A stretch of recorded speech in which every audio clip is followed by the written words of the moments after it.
Please, please. Thank you, madam, for giving me this opportunity. Yes.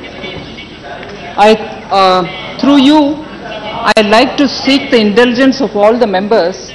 Because my intention is to give an elaborate statement, it might be a bit longer than what ideally it should be, but kindly bear with me.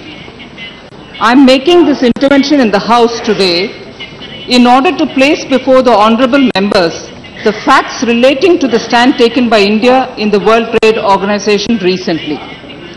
The Bali Ministerial Declaration was adopted on 7th December 2013 on conclusion of the 9th Ministerial Conference of the WTO in Bali. Ministerial decisions were adopted on 10 issues relating to the Doha Developmental Agenda, which is in the agenda for the unfinished Doha round of trade negotiations underway in the WTO since 2001. Amongst these ministerial decisions, two are of particular significance: the ministerial decision for an agreement on trade facilitation and the ministerial decision on public stock holding for food security purposes. The trade facilitation agreement is basically... Madam, some voice is getting through, I can't tell. Hindi translation ज़्यादा Yes. Can I now proceed? Again, translation. आप सब अपने अपने ये देख लीजिएगा, जरा थोड़ा बंद कर लीजिएगा. हिंदी ट्रांसलेशन जोर से सुनाई दे रहा है. किसका? Please check it. ये भी हाँ वो बंद कर दो. Okay. Yes. The trade facilitation agreement is basically aimed... Again it. इसको कोई सरकार से लेना देना नहीं है. Yes, please. वो हो रहा है थोड़ा. The trade facilitation agreement is basically aimed at greater transparency and simplification of customs procedures, use of electronic payments and risk management techniques, and faster clearances at ports. We have autonomously taken several similar measures, such as the Indian Customs Single Window Project, announced in the budget 2014-15, to facilitate trade, under which importers and exporters will be able to lodge documents at a single point, reducing interface with governmental agencies, dwell time, and the cost of doing businesses. The protocol of the Trade Facilitation Agreement, TFA, was to be adopted by 31st July 2014 by the WTO.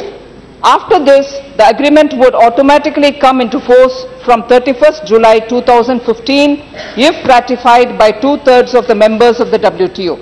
In contrast to their efforts on trade facilitation in the WTO, some developed countries have been reluctant to engage on other issues.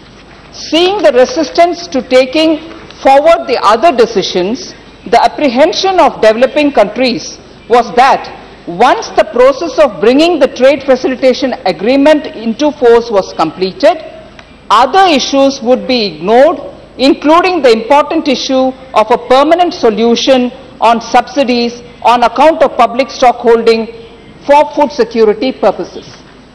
India, therefore, took the stand that till there is an assurance of commitment to find a permanent solution on public stock holding and on all other Bali deliverables, including those for the least developed countries, it would be difficult to join the consensus on the protocol of amendment for the Trade Facilitation Agreement.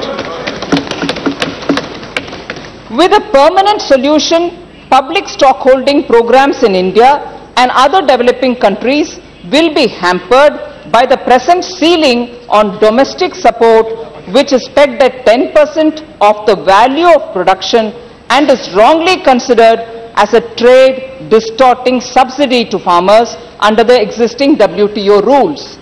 The existence of such a subsidy element is determined by comparing present-day administered prices with fixed reference price of 1986 to 88 period, which is unrealistic.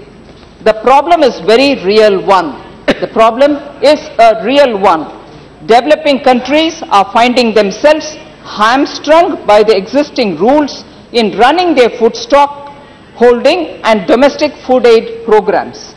The developed world too has market price support programs and was able to move away from such support, though not fully even now, because of their deep pockets. This is not possible for developing countries. It is important for developing countries to be able to guarantee some minimum returns to their poor farmers so that they are able to produce enough for themselves and for domestic food security. Developed countries continue to have large entitlements to provide support to farmers. These would have been cut in the Doha developmental round, which unfortunately remains unfinished. Had this round, which has development at its core, concluded as per the agreed timelines and its developmental agenda, the world would have had an outcome in a single undertaking in which competing interests could have been balanced. Today, developing countries are fighting to keep the negotiations focused on development against the single-minded, mercantilized focus of most of the rich developed world on market access issues. Overall, balance is important even in a limited package of outcomes. The Bali outcomes were negotiated as a package and must be concluded as such. It is regrettable indeed that today the WTO is unable to agree even to fast-track negotiations on an issue of such importance to millions of subsistence farmers across the developing world, while the rich world can continue to subsidize their farmers unabatedly. The matter came up for discussion in the margins of BRICS Trade Ministers meeting in Brazil on 14th July and the G20 Trade Ministers meeting in Sydney on 19th July. It was also raised by the representatives of some countries in their interactions with the Indian government. On each occasion, I explained that India is a signatory to the Bali decisions, including trade facilitation, and is not standing in the way of its implementation, but is seeking an equal level of commitment and progress in the working on the issue of public stock holding, which affects the country's livelihood and food security. A permanent solution on food security is a must for us, and we cannot wait endlessly in a state of uncertainty while the WTO engages in an academic debate on the subject of food security, which is what some developed countries seem to be suggesting before they are ready to engage on this important issue.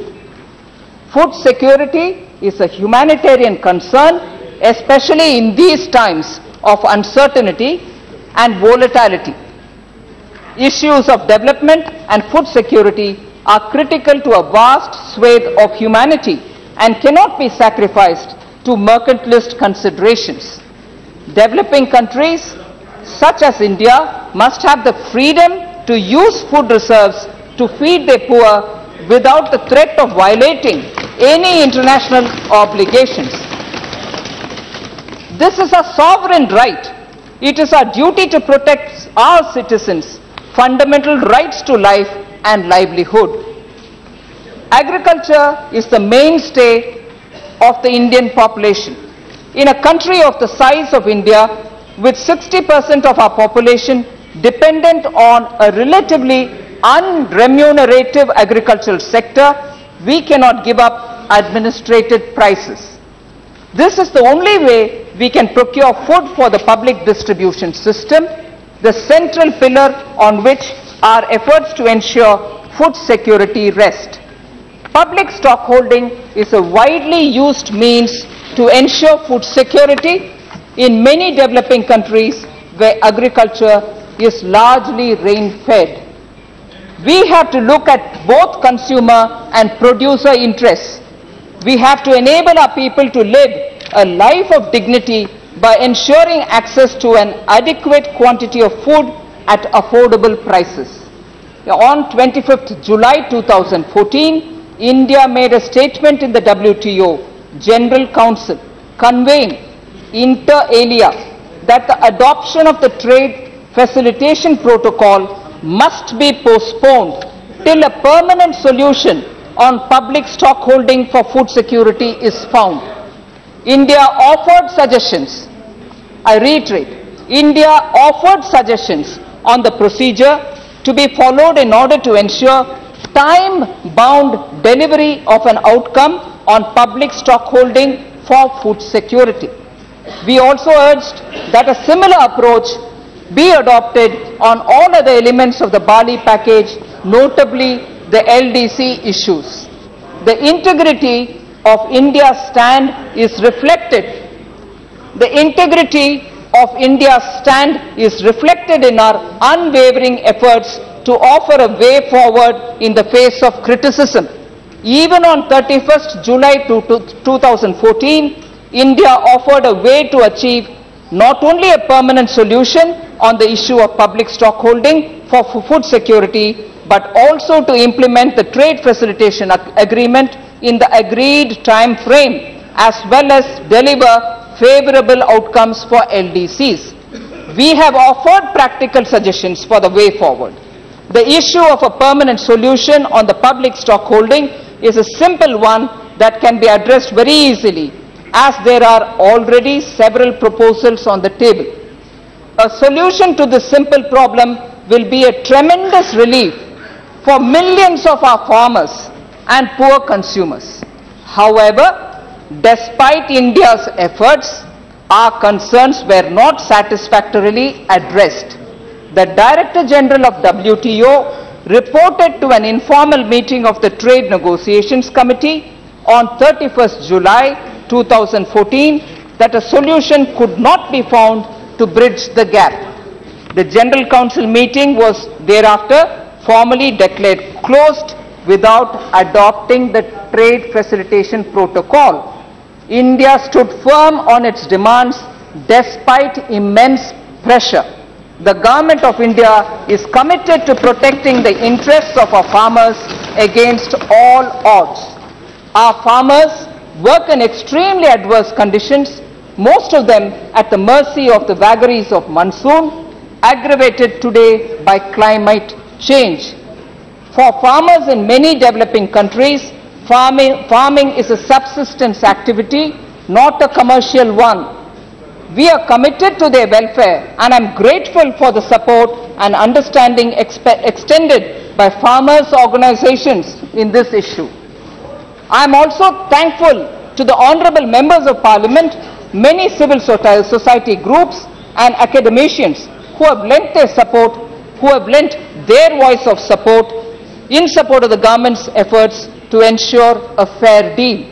It is evident from the expressions of support that India's stand has resonated across the world, and I take this opportunity to also thank the countries that have stood by India in the WTO. India is an unwavering votary of the multilateral trading system, and we reiterate our commitment to the WTO. We continue to believe that it is in the best interest of developing countries, especially the poorest, most marginalized ones among them, and we are determined to work to strengthen this institution. The timely correction of an imbalance or anomalies in the working of the system of its rules is critical to ensure that the WTO works impartially and fairly in the interest of all its members and not just a select few. And finally, honorable members and the Chair, I am confident that India will be able to persuade the WTO membership to appreciate the sensitivities of India and other developing countries and see their way to taking this issue forward in a positive spirit. This would be a major contribution by this institution towards meeting the global challenge of food insecurity and would convey a strong message that the WTO is genuinely committed to the cause of development. Thank you. Thanks.